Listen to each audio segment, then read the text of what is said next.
Fa malo atu lon sai malo fo le ngale. Ia fa malo atu le tunu o le oli tala mo le tio Samoa te lima i toro amo mai o kilani tala tomoa. Pe to I tama jau ngai ni sila le mau ni se va tal fe ngai o le tomalulu. Fa se o tia se avale le helikopter Kiwi Papua Indonesia. Ta longa ma mai o tu o ni sila tu o le triathlon le siamo le I Coli ma le vai tafu le Sini River. Fa baia sala tulena. Ma jau ngai ni sila ato o fe to I le tomalulu o ye nei. I le to telo I la to le o mau ni se vai tal fe ngai mo le tomalulu. E bena whai loa e whaalabu tonga lang lango mo tamai te mo mia for sani. E tau sanga tolu wai o whaalabu tonga lang lango mo tamai te kids can.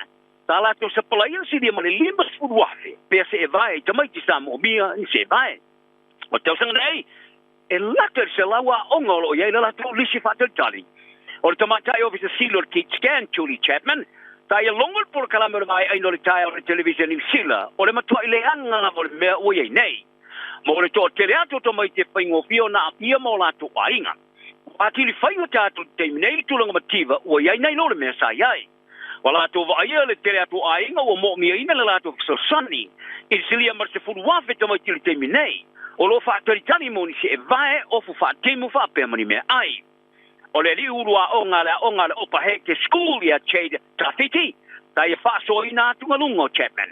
O lana onga yau kilani sauti stasio a onga lo ia ile lisi fata Italia le kids can. Ai whari ai, e ese numero a inga wa umine o tau etu le leino le mativa. Ai le temede, wala tu amta va ia siti o le numero. Ila na onga, o sa onga tulanga lua to o tele no nau, e yeita mai timai nei a inga. Whari e Chapman, e yeini a inga e fole o le la sanga o le mo mio se so sani mai a ila tau wala ngona le mata mo muli. Ma le wharu mai ina, e tusa matulanga wala towo iai. Sa tala no te tele tamatai minista mo tamai ti fuafuanga le malo e solo ia le vaenga e fitu a. Ma le tula fono le matanga luenga mo tamai ti le oranga tamariti act. O le komiti mo tangata matau tua lau tele al parlemene. O lo whalongo loa I talo sanga le tula fono e solo iai le vaenga o le fitu a. E peona sofa ta se le matanga luenga o tamai ti mata upu fatu mua o le whea ngainga o le waitangi. O le mafuanga le fuafuanga le malo e solo ia le vaenga le tula fono. O se vaenga le maari e ngale vau le partia le National Money Act. E whapea, o lo wha mua le matanga luenga o tamaiti e vaenga o tūmanga nu, na I lo le saonga le mua tamaiti. Tala no le komiti whiriwhiria le asona na. Sa wha ole ai li tamatai minsta mua tamaiti le whaipula le New Zealand First, Tracy Martin, I le whainga malo. O lana parti mua le wa vene ma vaenga le whainga malo. Ma ia tau fia le solo I o le vaenga e fitu a. Ma ia tau wai, o se ava no pito sili atu le ona le lei, e li liu wai le matanga luenga o tamaiti, I se officer morning, mo le pui o tamaiti. Wharia Miss Martin, e le eise tau tua e pui o tamaiti li ne tunu. A e ele tau tua mo whalawala vete tupu tamaiti. O le melea, o lo tato whaatalitali lava se ilonga ua eise awhianga si tamaititi, a le o le mafau fau, whaolima, a po le anganga. O ne whatoa whaia le ia se ngā yoinga. Ai o le vaenga e fitu a, o le kile e whaiei swinga e a vei matulu e langalongoina pui ngo tamaiti. Alongo e Martin el komiti e whaitau senaturi o whea vea e maori I e tamaiti le vau tau singa este e ala I wheu I inga ma wheutana ingan.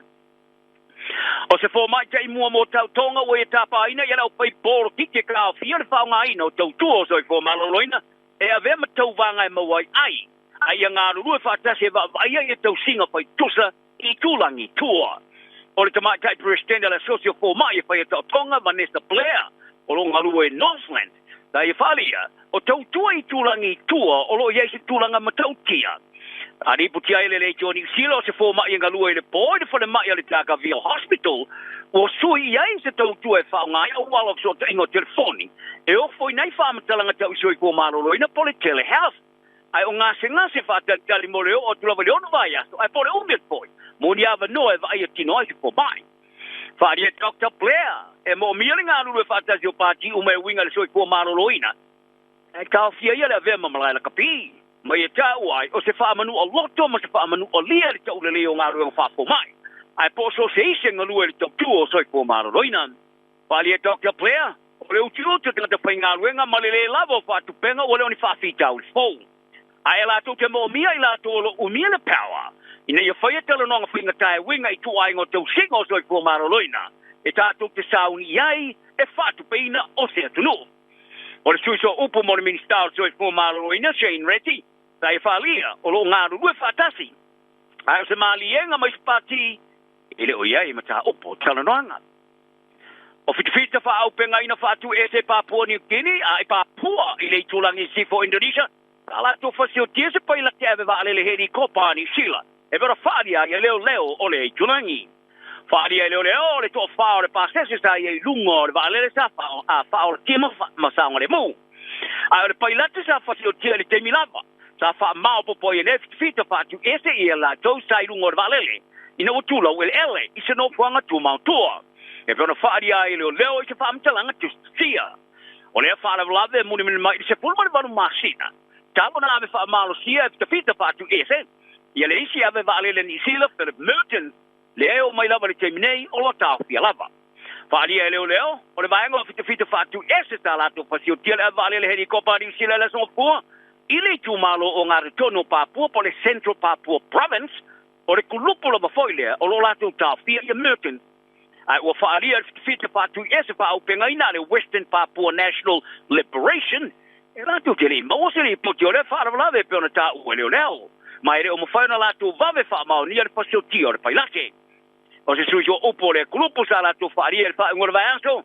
Wa io e te tala i Merton sa ave whaamalo sia le fito February o le tusanga te ruai. Sa whaaria se sui o upo le matanga ruanga o le vai whapo New Zealand. E lato te le oi lois te li poti le whaarawalawe sa tanga te walinai. Se pailate ave helikopa New Zealand. O whaaria le minister o roto e whare o piti, o le mawaina la tamai ne o le se furumane whaate se mare whaake o kalama o le pauta whaasaina, o le methamphetamine, e peo na whaauia ki whiti mai kānata mo le auina ati Australia. O whaino e le mōmia e whiti le ati le whaamalosia, o le whaai o na tua oi. Whaaria e le vaenga o leo Australia, o se tangata anu o kānata sa i seia, a o ia tau a vea whala au whaasaina o na nai tanga pepa ila, o a fifi solo tā ele, ua whaasuina i le vineka. Ma whatu kofe. Le puti aere poro kalamere Fiji Live. Na whaalia e pio tiko dua. E ui lava ua na o fiti sa apea i le auto whala whasaina. E tūmau lava le whaailoa se mana onga mo le whaamaro sio le wawai o tuai le tunu. Ma i tā uai o le umia whaiai e auso le tūla pono e whaalafi e whala whasaina. O whaailoa e le tupula o le malu o le wawai o tuai. Ma ne ngāru lue whaatasi le wapulenga o tuai. Fava malo. Ia taro te alonga walia e nei o le tamata mo e kiwi tu o ngā whepilo i le triathlon, Hayden Wild, ma le isi tamata uvani sila tō sa awhia le siamo le E. coli. Ina ua mai ona au le vai tafe le river scene, i le vai asa te ruai. Ka whaalu e pōle ngai wharani le tasi tesima le 4 biliona euros, ia pole lua tesima le 5 balu biliona tāla New Zealand. I le whaale le o paipo ala vai ma autumari tōn whitio le suava i o le vai tafe. Sa pao ngai le vai mo tu ngā au i le tā longa. Malato polomi se ai tanga tole tunu o le vai tafe o le alava le mama e tā ele ai le iskau maa whana e petai. O tuai mo tanga tā alo sa foloina se sua vai, ma i le vai tafe le teimi o tu ngā au. O le teimi o le tu ngā au sa vai ele mo tuai palapala ama le ele o le valanu ena o le vai tafe. O se tūlanga le mautonu sa whianga i solo le vai tō masina i se saonga le mua le vai tafe, wha o ngai lo le peka. Ai toi o ni nā yaso mo whaate teinga. Mo tanga ta alo sa soloia. Ai le whaia le tūunga no le tūlanga maulunga o le siama o le E. coli sa mawai. Ai o le so wa whailoa nei o awa frete ni sila sa mamai mo le waso. Ina wa mai le tūunga. Ma a whiai la tō sāru ninga mo tau sinionga whai au. Ta whaia le pōra songa fua. O le songa fua sa whora e Belgium. O le ale mo whaia na tau wā i ana au ta alo whai au turuai. O se tasio la tū tangata alo mai. A whaaria le komiti o Olimpeka, Belgium, i le whaamtalanga e whapea. E iei le sona e mo mia o na a oina a olumana i isi tu unga ale triathlon i le Olimpeka. A whaaria le tei malanga au ta alo New Zealand na Nigel Every. To a iei loina le tei munimuliane o le ngā sustenga i au ta i ngā senga i au ta aro mama i a kiwi. Ona sa mana nao, o le au ta alo, mana nao le au ta alo, e au nei loa isi au. Ro latu tau wā, ia latu talo whai au. Ta fisiringia every pesa lava se me sa foi pui ai o la maloloina au ta alo e sai faria o komiti o ta alo ngale triathlon o le rangi maron peka sa tong foi mautinoa o le tūlanga e wha mua mai o le triathlon ana rangi o ila tō i e whaia le whai unga. Ai te nei e lua pine New Zealand Samoa le pora pora talonga le peka Ferrari. Au fia pine au le tu unga va alo le kayak. Ali wai lo ai o le kayak gross ta manu malo I fin butch. O le pine siliva sa manu malo te ma tai to tolu tu unga wile vai Shane Bolton, LC Andrews, o Rebecca Petch. Fa to ilo lo ina le pine au le tu vile vai aperta nia. Se tasa tu mata ile te wanga o sa maulunga I Paul Vault. O le tu pauta mata ai o se te mumolea. O va ai au mai teine to tolu o ta o risila o au sia le soenga champini. O Elisa McCartney sa staura no so le maulunga I patis ma le lima mita le maulunga ile ntong whainga rona lua masawa le soenga champini. O Olivia Mtaket ma Imogen Ayres sa le au sia le maulunga I alao sa pitai.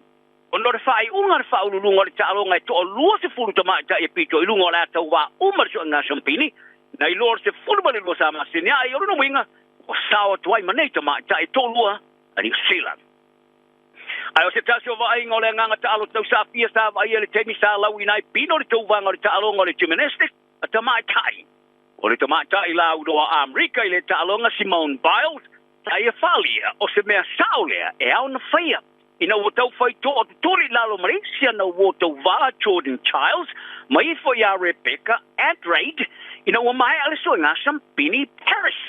Sa ia ina wha moe ngō Biles e manumalo ina pini aurolo na whai le tālonga I tālonga ni Becca, ai oni nai mesa stairs da mapo ina manumalo ina pini siliva. Ai o le te matai Amerika o whāturunga ino se teina pito sidon te winam whārolong ia I le tālonga ni gymnastics ila rolangi, ina ia sura whānonoanga. Ai sa wai fatasi mo Charles sa pine apa mea I le fai lole o la mo onga lelei mo Andrade se tasio teina mata ina o le talonga pe ona I foi ai. Le to tolu wala tu fatu ina foi se talanga I le avea ma se to tolu o tanga talo uma ululi o te tu fatasi le fata mo pine malo ai I talonga gymnastics I le Olimpeka I vai nga tau vari tu pauri ai po to mai kai. Ma le tātou tala muri o adi se veo la ia kaptenin na le All Blacks I le tātou whaitau ia Argentina le stona I le vasane Wellington o Scott Robertson. Scott Barrett, Robertson. O le amisia mo tātou whaitau ia lua ma le Pumas. O Barrett sa wha manu oria le tamtama inima le tātou sa manu malo ia piti fasu fitu San Diego e Amerika tolo nei. E vera mo mi e se tonga whai ia ino toi tali umai ni sila. O le whai unga sa wha ailoa e whai a unga langa Jason Ryan. I le no whanga le au I Bahat. A le numero se fudu le Blues, Harry Plummer. O toi au inatu I le au e wha popo ia I le All Blacks o I nei. I no wha manolia. Yes, Stephen. Pero. Feta. Tala nal na yaso maria le tunu. Wha alo leisi leisi. Soi fo ia.